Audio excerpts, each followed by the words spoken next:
বাগানবিলাস গাছ থেকে চারা তৈরি করতে চাইলে প্রথমে এরকমভাবে কয়েকটি ডাল কেটে নিন। তারপর যেই টবে লাগাবেন তার নিচে এইভাবে ছিদ্র করে নেবেন যাতে পানি সহজে বের হয়ে যেতে পারে।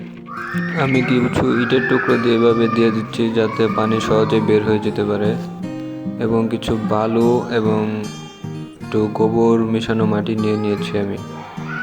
মাটিগুলো ভালোভাবে মেশানো হয়ে গেলে এভাবে টবের ভিতর দিয়ে দিন, এবং অবশ্যই খেয়াল রাখবেন এর তল দিয়ে যেন পানি বের হয়ে যেতে পারে।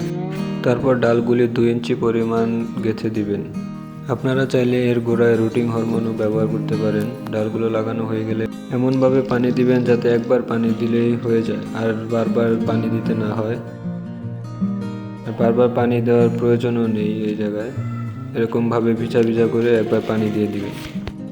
তারপর পলিথিন দিয়ে মুখ খাটিয়ে এভাবে আটকে দিবেন যাতে ভিতরে কোনো প্রকার বায়ু প্রবেশ করতে না পারে, এবং অবশ্যই একটি ছায়াযুক্ত স্থানে রাখবেন যেখানে ডিরেক্ট সানলাইট না পড়ে। মাসখানেক সময়ের মধ্যেই আপনার ডালপালা জ্বালিয়ে যাবে ইনশাল্লাহ। আসসালামু আলাইকুম।